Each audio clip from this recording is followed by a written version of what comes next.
Now, excited delirium is a controversial proposed medical condition, which many law enforcement agencies blame for the deaths of subjects in custody.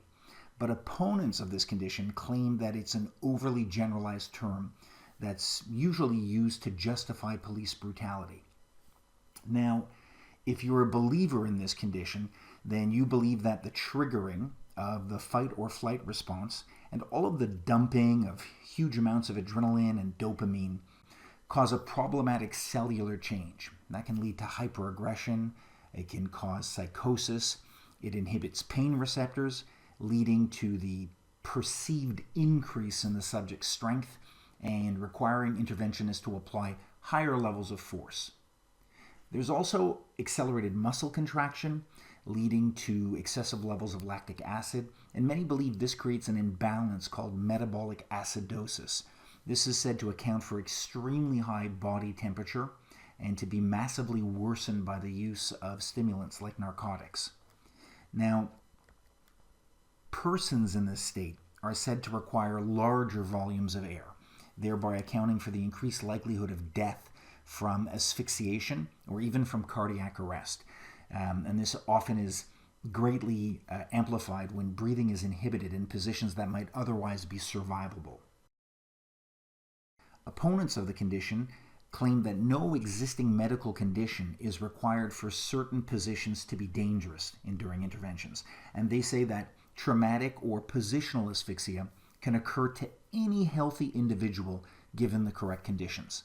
Difficult positions for arrest might include prone restraint, where the subject is placed face down, particularly when pressure is applied to the back, or when a subject is hogtied, with their feet bound to their hands.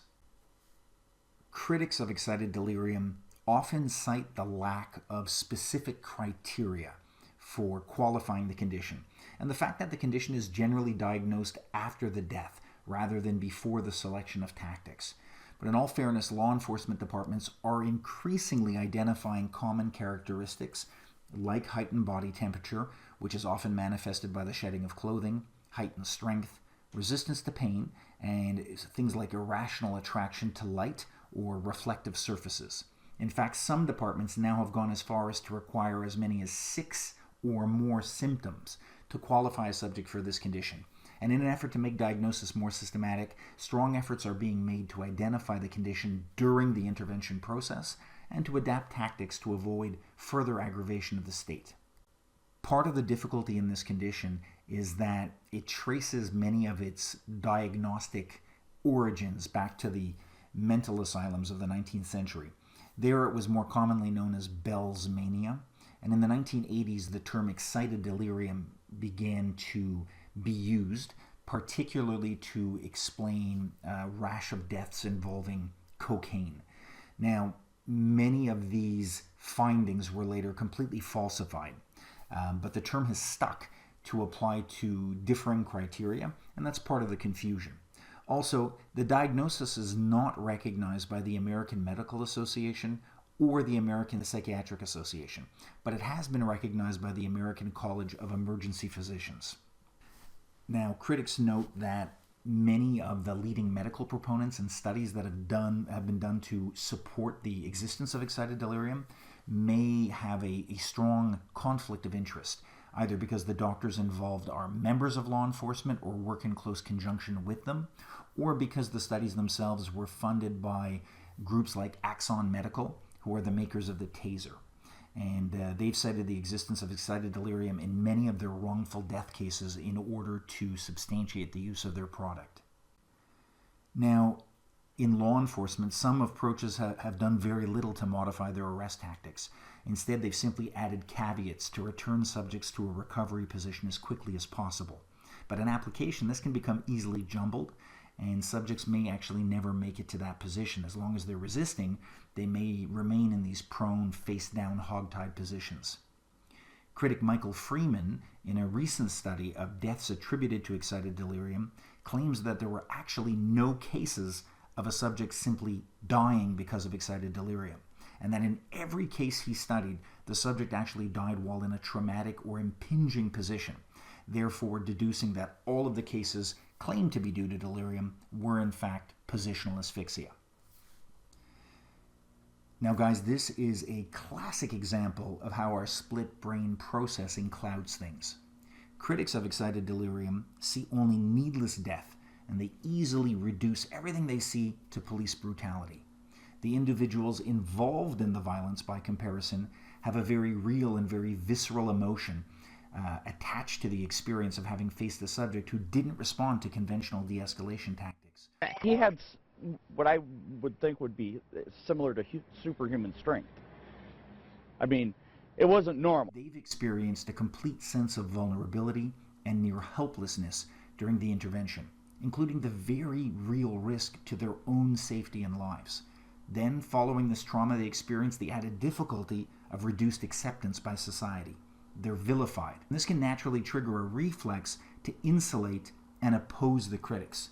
So very quickly, the entire debate erodes into an emotional fight rather than an open-minded discussion. The fact is, I've experienced my own share of difficulty and a lot of failure during interventions. If you are doing a job to pay your rent, to support yourself, and possibly you have the added benefit of thinking you're actually helping others in the process, in the context of that job, you're placed in situations where then you are subject to pure violence, but you're made to feel like you are disposable. At the hands of that subject, you feel like you don't matter, that another human being just does not value your existence, that they are willing to wound you or to kill you just to reach their objective. Well, that leaves a strong psychological mark. Now, if you add to that nightmare scenario that everything you know, every tactic you've trained, every technique in your arsenal that's worked for you in all of the other past encounters just doesn't work like it should, or may not even work at all. Think for a moment what that feeling of despair, of helplessness, and that feeling of complete ineptness might feel like. Naturally, this can trigger some of the most primal base emotional defenses that can come out of you. So in my opinion, the only way we can move forward is by doing two things. Critics need to understand that everyone involved is being triggered. We are all puppets of primal split brain processing. Yes, there are racist and vicious and brutal cops in the world, but in my experience, they are the very smallest minority. The majority of officers have good intentions. The majority are undersupported by the society that they're trying to protect. They're undertrained, they're misunderstood, and their reward for this is a continued outcry by opponents for defunding or for even less support than they already have. For law enforcement, I think that this idea of excited delirium is just a distraction. It doesn't even need to exist. Trying to justify deaths with unpredictable medical conditions that are difficult to justify or identify just detracts from an honest assessment of our tactics. If death is occurring in certain positions or from certain tactics, we need to try to find alternatives. I understand deeply that it's far easier to arrest somebody in a prone position, to apply pressure on their back or on their head.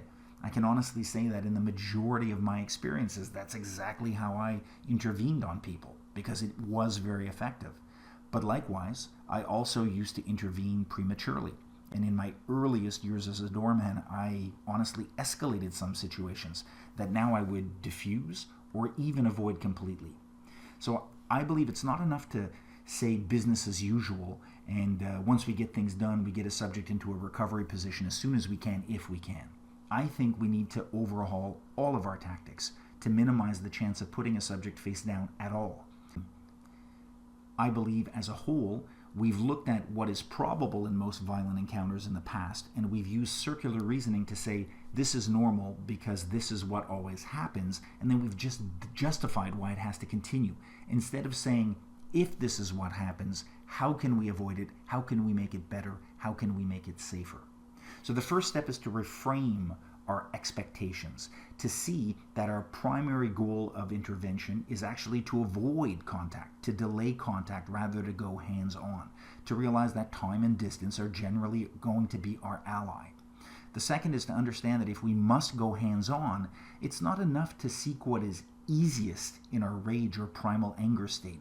We need to aspire for what is safest, what is morally the highest ideal first, and then only accept the more brutal dilutions of this goal if it's absolutely necessary and our lives are on the line.